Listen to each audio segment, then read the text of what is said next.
ఇప్పుడు రెండవ నామం అమ్మ బాల.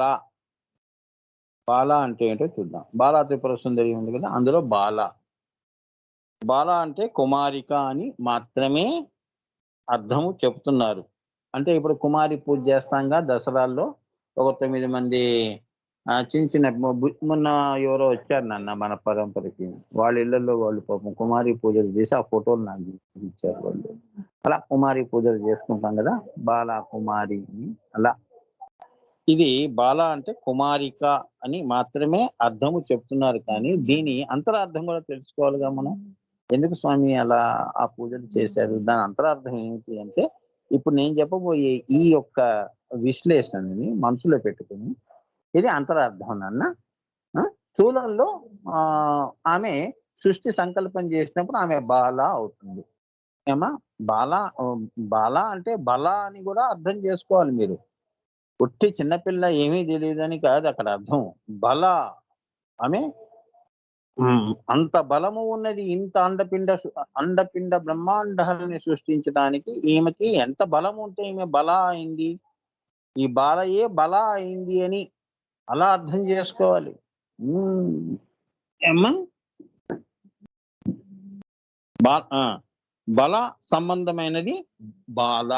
అంటే బాల అన్నప్పుడు బలము అనేది కూడా మీరు గుర్తుంచుకోవాలి. బలము బల బాల బల బలా బల అంతేగా తెలుసుకుంటే బలా బల. అహో బలా స్వరూపం. ఆ బలం ఎటువంటిది? అహో అంటే ఏంటంటే ఒక బిందువు పరాశూన్యంలో చైతన్యముగా వచ్చి బాలగా పుట్టి ఆమె బిందువుగా బాలగా పుట్టింది. అభావము నుంచి భావముగా పుట్టటం బల. ఎంత బలం ఉండాలమ్మా పరాశూన్యాన్ని చీల్చడము అంటే. నారసింహతత్వం అమ్మా ఆమె బల. అంత బలముతో ఈ బిందువుగా వచ్చి బిందువు నుంచి అండపిండ బ్రహ్మాండాలు సృష్టి చేసిందంటే ఆమె బాల కాస్త బల. అంత బలము ఉన్నది నాయన. ఆ తల్లి యొక్క బలము ఎంతటిది అంటే చిన్న బిందువు నుండి అనంత కోటి బ్రహ్మాండములను సృష్టించడానికి ఎంత బలము కావాలి? అవునా? ఒక బిడ్డకి ఎంత తల్లి కష్టపడుతుందో అండపిండ బ్రహ్మాండాలని సృష్టించడానికి ఎంత బలం ఉండాలి? అవునా? మన కడుపులో చిన్న రాయి ఉందంటేనే కిడ్నీలో స్టోన్ ఉంటుంది కదా! ఎంత అపోలో హాస్పిటల్‌లో ఇంకెంత దూరం పరిగెడతాం, ఎంత హైరానా పడిపోతాం.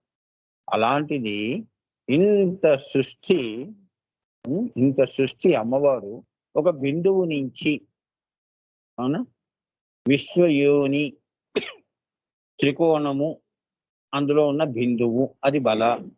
అది నీ భూపురాది రేఖలు దాటి మళ్ళీ నిన్ను నన్ను పుట్టించడం అంటే సామాన్యమైన విషయం. ఎంత బలం ఉండాలండి ఆమెకి. అందుకే ఆ బాలాయే బల. అది దృష్టిలో పెట్టుకుని ఆ బాల అమ్మవారికి మనం చేతనైన కుమారికా పూజలు చేస్తాం. తల్లి ఇంత చిన్నదానివైనా ఎంత గొప్ప పని చేసావమ్మా అని ఒక బిందువు నుంచి ఇంత అండపిండ బ్రహ్మాండాలు సృష్టించావా అని కుమారికా పూజలు చేస్తారు. బాలాంజనేయ స్వామి లేడు. ఆంజనేయ స్వామి చిన్నప్పుడు సూర్యుని మింగాడంటే మనం ఎక్కడ మింగుతాం? మంత్రమే చదవలేము రోజు. అవునా? ఆయన సూర్యుడు మింగలే, చీకటి అయిపోయింది కదా ప్రపంచం అంతా. అవునా? వీళ్ళే ఇలా చేస్తే అమ్మవారు ఇంత అండపిండ బ్రహ్మాండాలు అది కూడా పసితనంలో కుమారిక రూపంలో ఎక్కడో తన సంకల్పము ఎక్కడో కార్యము పెట్టుకొని సృష్టికి మనందరిలో రాబోయే సృష్టి అన్నమాట. మనకి తెలియనివన్నీ కూడా ఆ బలా రూపంలో బాలా రూపంలో ఆ బిందువులో అండపిండ బ్రహ్మాండాలు సృష్టి చేసిన ఆ తల్లికి ఎంత బలము ఉంటే ఆమె బల అయింది. ఆ బలాయే బాల. ఆ తల్లి బాలాకి మొదటిగా తాను వచ్చింది కాబట్టి బాల. సృష్టిలో తాను వచ్చింది. తన నుంచి సృష్టిని తీసింది కాబట్టి అండపిండ బ్రహ్మాండాలని. సో సృష్టికి ఫస్ట్ గా కళ్ళు తెరిచింది ఆ తల్లి బాల అంటారు. అందుకే కుమారికా పూజలు చేస్తారు. అది 9 మందికే చేస్తారు. అదే నవావరణ. ఒక బాలతో 9 ఆవరణాలు వచ్చేయి అని. అర్థమైందా? అది కుమారికా పూజ. అప్పుడు నువ్వు ఏమైంది? 9 ఆవరణాల్లో ఉన్న నవమాసాలు, నవావరణాలు ఇదే సిద్ధాంతం మీద సృష్టి ఎప్పుడూ గూడా నవో నవో భవతి అన్నట్టు దీని మీదే ఆధారపడి ఉంటుంది. ఏమ్మా? ఇది మీరు గుర్తుంచుకోవాల్సిన విషయం. సో, అదే అహోపురుషిక స్వరూపము. ఆ బాల యొక్క రూపాన్ని ఏమంటాము? అహోపురుషిక అంటాం. సో, అదే అహోబల స్వరూపము. అహోబల నారసింహం అంటారు గదా! అదే అహోబల, అహోపురుషిక. ఈ అహో అనే వచ్చినవన్నీ గూడా అమ్మవారికి చెందినవి అని.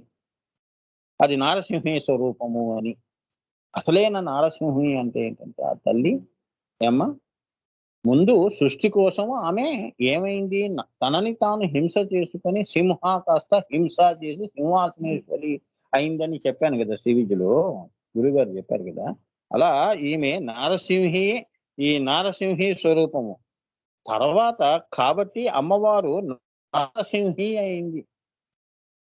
సృష్టిలో ఎప్పుడైతే దుష్ట శిక్షణ, శిష్ట రక్షణ జరిగినప్పుడు అదే పెట్టుకొని మళ్ళీ నారసింహ అవతారం ఎత్తి మళ్ళీ హిరణ్యకశిపుడిని కూడా సంహరించింది అని. అంతేగా మన శరీరంలో పుండొచ్చిందంటే ఏం చేస్తాం? మందులు, మాకులేసి చంపం దాన్ని. అలానే ఈ సృష్టిలో అటువంటి దుష్ట శిక్షణ జరిగినప్పుడు ఆమె నారసింహ అవతారం ఎత్తుతుంది. అదే నారసింహ తత్వం అవతారంలో. ఏమ్మా? సృష్టి క్రమంగా చూస్తే ఆమె బాలా నారసింహి అని. దుష్ట శిక్షణ, శిష్ట రక్షణ విషయంలో నారసింహ అవతారం అని. అర్థమైందా? ఇప్పుడైనా ఇదే రహస్యం. అంటే 2 ఆమె. అంటే సృష్టినే కాదు, సృష్టిలో నుంచి దుష్టులు పుడితే వారిని సంహరించేది. ఇవాళ మహిషాసుర మర్దిని. అవునా? అయిందా లేదా? అలా.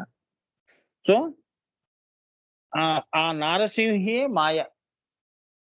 అంటే తనకి తాను మాయ. నేను అనవసరంగా ఎందుకు 2గా కావటం అంత అవసరమా? అని అనుకుంటే సృష్టి లేదు. కానీ అనుకున్నది కాబట్టి ఆమెకేమైంది సంకల్పం రాంగానే అది మాయా స్వరూపంగా బయటికొచ్చింది అని. అవునా? మాయగా బయటికొచ్చింది అని. తాను ఎప్పుడు గూడా మళ్ళీ నిర్గుణమే.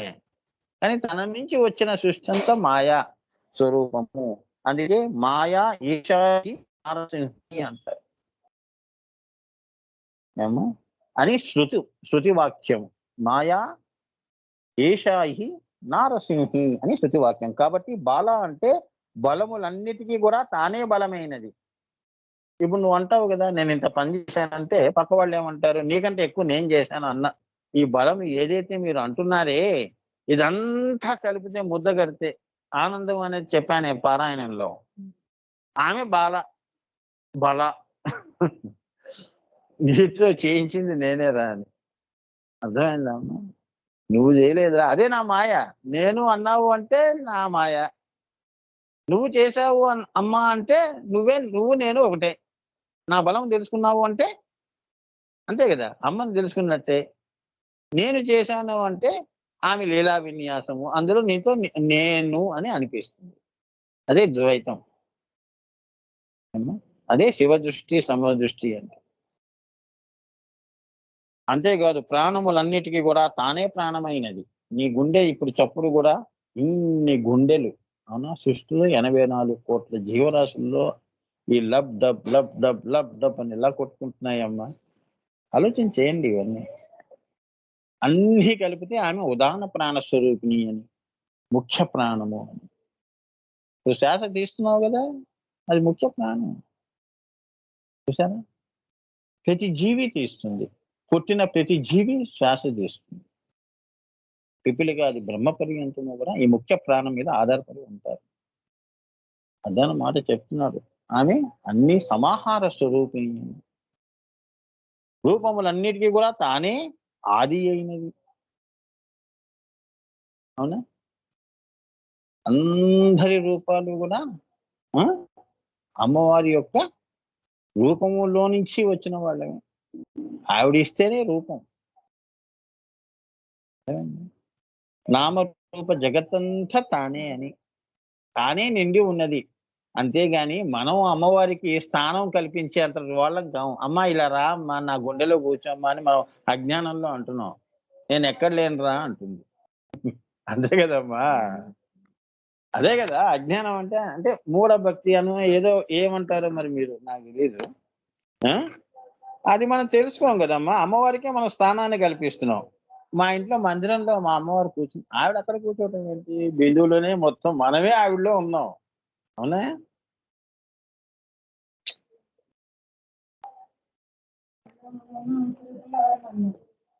అంతే. ఇప్పుడు మరి ఆవిడకెందుకు నువ్వు స్థానం కల్పిస్తున్నావు? ఆవిడ కల్పించిన స్థానంలో ఆవిడలో మనం ఉన్నాం. అదనమాట జెప్తున్నాడు. సో, ఈ అన్నిటి యొక్క సముదాయమునే ఈ అన్నిటిని కలిపితేనే పరాశక్తి అన్నారు. ఉట్టి శక్తి గాదు. నువ్వు జేసే పనిని శక్తి అన్నారు. చాలా శక్తిమంతుడివి అన్నారు. కృష్ణుడు గూడా యోగేశ్వరుడు అన్నాడు. అంతేగాని యోగులకి యోగేశ్వరేశ్వరి అమ్మవారు. అంటే ఈ యొక్క కృష్ణుడిని గూడా పుట్టించే తల్లి అని. కరాంగులినకోత్పన్న నారాయణ దశాకృతి అని. అందుకని ఆమె యోగేశ్వరేశ్వరి. యోగుల్ని గూడా కరాంగులి నుంచి పుట్టిస్తుంది అని. అదనమాట. అందుకే ఆమె ఇది తెలుసుకొని కృష్ణుడు మరి ఆయన తెలుసు కదా! అమ్మవారి స్వరూపం. ఈ రహస్యం తెలుసుకొని యత్ర ఆహ్, యత్ర అని యోగేశ్వర అన్నాడు. అంతేగాని యోగేశ్వరేశ్వర అని తనని తాను సంబోధించుకోలేదు అనే విషయం కూడా గుర్తుంచుకోండి. భగవద్గీతలో. నేను చెప్తా భగవద్గీత. నాన్నగారు అయిపోతుందది. వరంగల్‌లో పాపం మా అబ్బాయి రాస్తున్నాడు. అది అమ్మా ఓకే నాన్న. దీర్ఘ సుమంగళిగా ఆయురారోగ్యమస్తు అభిష్ట సిద్ధిరస్తు. దసరా శుభాకాంక్షలు. ఎక్కడున్నా సంతోషంగా ఉండు. అమ్మా రా పండక్కి రా. హ్మ్. అలా ఆ భగవద్గీత కూడా నా జీవితంలో ఆఖరిగా అది కూడా చెప్తాను. అసలు భగవద్గీత అంటే ఏంటో భగవద్గీత త గీత గా అంటే ఏంటి? తా అంటే ఏంటి? ఇవన్నీ కలిపితేనే సమాహార అంటే భగము చాలా అంటే ఆకాశములు సృష్టించింది ఆ విశ్వయోని అని భగ. అంటే దేనికోసము? పృథ్వీ కోసము. అవునా? వసుంధర కోసము. భగవ గీత అన్నాడు. అవునా? ఇదంతా శ్రీచక్ర గీత. నవావరణాలు. అంటే ఎలా సృష్టించింది అంటే అంటే అమృత బీజము. అమృతంగా ఆనందంగా సృష్టి చేసింది అని భగవద్గీత. అటువంటి గీతను నేను చెప్తున్నాను అర్జున విను. ఆ శ్రీ విద్యని చెప్తున్నాను అని. అర్థమైందమ్మా? నేను చెప్తాను భగవద్గీత ఏంటో. గురువుగారు ఆజ్ఞ చేశారు. అదే చెప్తాను. ఇది అయిపోగానే ఆ పుస్తకం కూడా వస్తుంది. అందుకే మీరు నాన్న తెలుగులో కూడా చెప్పు. నేను ఇంగ్లీష్‌లో చెప్పాను. ఆ! అందుకే మీకు భగవద్గీత చెప్తాను. వద్దొద్దు. నేను చెప్తాను. చెప్తాను. అది. అది చెప్తాను. దాంతో నువ్వు ముగిస్తావు అన్నాడు. ప్రవచనాలు ధ్యానంలో. ఇంకా అదే నీ ఆఖరి అవుతుంది నాయన అన్నాడు. ఈ లోపల దీని తర్వాత నువ్వు ఎన్ని చెప్పుకుంటావో నీకు అమ్మవారి ఆయుష్ ఎంతవరకు ఈ భూమి మీద నిలుపుతుందో అన్ని అమ్మవారి పనులే చేస్తాను నేను. మా గురువులుగా మా ఆశీస్సులు అని భగవద్గీతతో నేను ఉట్టిగా ఎక్కడ ఆపను అని. భగవద్గీత దగ్గర ఆపు. అక్కడికి నా ప్రవచనాలు అంతవరకే మీకు లభ్యం అవుతాయి రాబోయే తరాల వాళ్ళకి. ఆయన చెప్పిన దాంట్లో ఇంకా ఉన్నాయి. అవి కూడా కంప్లీట్ చేయమన్నారు. విష్ణు సహస్రనామం ఇవి కూడా చెప్పవలసినవి ఉన్నాయి. అవుతాయి పర్వాలేదు. ఆయురారోగ్యమస్తు అన్నారు. ఉంచితే నేను చెప్తాను లేదు అంటే ఇంకో జన్మ అన్నట్టు. అంతేగా?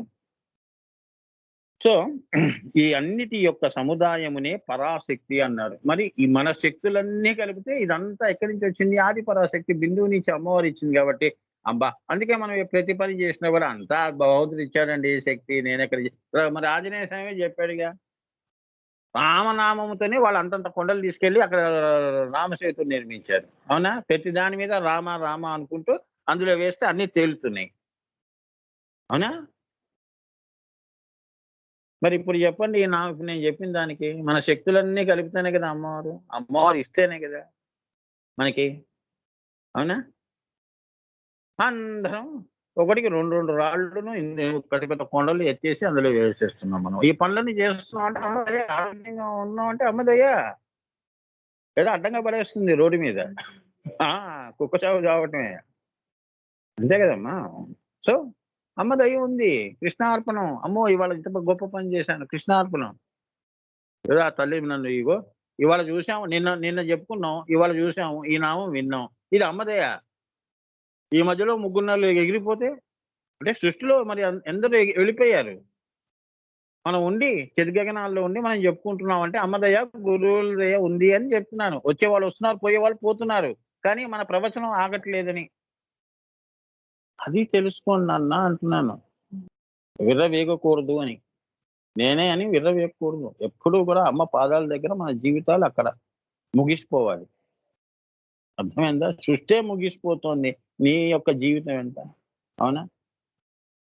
అది ఉన్మేష నిమిషోత్పన్న విపన్నా భువనావళి అంటే శకములు, యుగములు అన్నీ కటి ముందు నుంచి వెళ్ళిపోతున్నాయట అమ్మవారికి.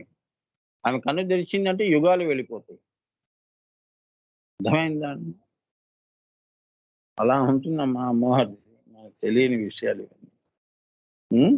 ఆమె యొక్క అహోపురుషిక రూపమే నారసింహి రూపమే, అహోపురుషిక నారసింహి రూపమే ఈ బాల. ఇవాళ కుమారి పూజలు చేస్తున్నారు గాబట్టి దాని అర్థం అమ్మవారు ఇవాళ ఈ మంచి రోజు దసరాల్లో తెప్పించిందమ్మా. మరి ఇది పెట్టుకొని ఏ పాపనైనా మనం చూసినప్పుడు అమ్మవారినే చూడండి.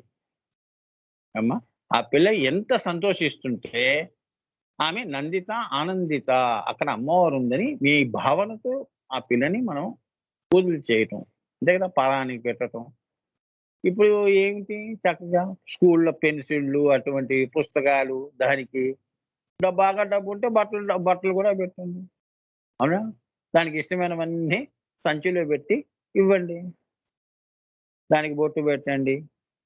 నిన్న వచ్చి చూపించారు వాళ్ళు. వెరీ గుడ్ తల్లి అన్నాను. ఆ పిల్ల 18 ఏళ్ళు. పిల్లలందరిని తీసుకొచ్చి చేశాను గురువుగారు అంటే చూసి సంతోషించాను. తల్లి మంచిదమ్మా. Very good. అంత బ్రహ్మ సంస్కారం ఆ 18 ఏళ్ల పిల్లకి ఇచ్చింది అమ్మవారు. అవునా? ఇప్పుడు మన యొక్క పరంపరలో గూడా చాలా మంది అంటుంటారు. అంత చిన్న వయసులో అంత విద్యలు నేర్చుకుంటున్నారు అంటే, ఎంత ఆశ్చర్యకరమైన విషయం. అమ్మ అనుగ్రహం ఎంత ఉంటే వాళ్ళకి ఆ శ్రీ విద్య అర్థమవుతుంది. కొందరికి కొందరికైతే జన్మలు జన్మలు వెళ్ళిపోతున్నాయి. అవునా? ఈ జన్మలో మనం ఎప్పుడు మనం తెలుసుకున్నా గూడా హ్మ్. అబ్బా! ఈ జన్మకి నేను తెలుసుకున్నాను అనేది పెట్టుకోండి. ఎప్పుడు తెలుసుకున్నాం అనేది గాదు. మన వయసుకి పక్కన పెడితే అందరం బాలానే. శ్రీ విద్యలో అందరూ బాలా స్వరూపాలే. అందుకనే గురువుగారు కూడా నేను చెప్పింది శ్రీ విద్య చాలా సముద్రంలో నీటి బొట్టు అన్నారు. అంతేగా? అంతే. మనకు చెప్పిందేం లేదు. ఎవరు దీనికి భరత వాక్యం పలకలేరు అని. ఆఖరి మాట చెప్పలేరు శ్రీ విద్యకి అని. అలా చెప్పించడం అమ్మ అనుగ్రహం ఉండాలి అని. ఇక ఆ అనుగ్రహం చెప్పేవాడికిను, ఇక వినేవాళ్ళకి శ్రోతలు ఎవరైతే ఉంటారో, అది అర్థం చేసుకొని స్వానుభూతిలోకి తెచ్చుకున్న వాళ్ళు ఎవరైతే ఉంటారో, వాళ్ళందరూ అమ్మ అనుగ్రహానికి పాత్రులయ్యారు అని. అదే వారికి చివరి జన్మ జీవన్ముక్తి అని. ఇక్కడి దాకా శ్రీ విద్య దాకా రావటం చాలా కష్టం. చాలా జీవితాలు ఉపనిషత్తులు, పురాణాలు, స్తోత్రాలు, శ్లోకాల దగ్గరే ముగిసిపోతున్నాయి. కోటాను కోట్ల మందివి. అలాంటిది అవన్నీ దాటించి నిన్ను శ్రీ విద్య దగ్గరికి తీసుకొచ్చింది అంటే ఇక ఇంకేమవుతావు? ఎందుకంటే నీకు నేనేం భరోసా ఇవ్వనురా అంటుంది. హో! అంటుంది. అవునమ్మా కరెక్టే. లేదా చిన్నప్పుడు చదువుకున్న వాగర్ధ వివ సంపృక్తౌ అనుకుంటూ శ్లోకాలుంటాయే. మరి పోయే వరకు అవే చదువుతూ ఉంటాం. అలా కాదు కదా నాయనా నీది. నీ కర్మానుసారంగా నువ్వు ఇక్కడి దాకా వచ్చావు. నువ్వు గత జన్మల్లో చేసుకున్నదంతా గూడా నీ ఫలం నువ్వు అనుభవిస్తున్నావు. నేను ప్రత్యేకంగా నీకు నేనేమి ఇవ్వట్లేదు అని. అంతేగా? నీ శ్రమ ఫలమే ఇస్తున్నాను. నీ భక్తి ఫలము. ఫలశ్రుతి. సో, ఇంత శ్రద్ధగా మీరు విన్నారు గాబట్టి 1 ½ అవరు దీని వలన మీకు ఫలం ఎలా ఉందో చూసారు గదా! అందుకే కర్తవ్యే వాధికారస్తే మా ఫలేషు కదాచన. అందుకే ఫలం ఆశించకండి. నేను ఎంత శక్తిగా, ఎంత కమిటెడ్‌గా, ఎంత నేను వినయంగా, శ్రద్ధగా పని నేను విన్నాను, చేశాను, సానుభూతిలోకి తెచ్చుకున్నాను అని మీరు చెయ్యండి. ఫలం అమ్మవారు ఇస్తుంది. నువ్వు అడిగావనుకో అంతే ఇస్తుంది. అడగలేదనుకో ఎక్కువ ఇస్తుంది. చాలుగా. సో, ఇక్కడికి ఆపుతున్నాను.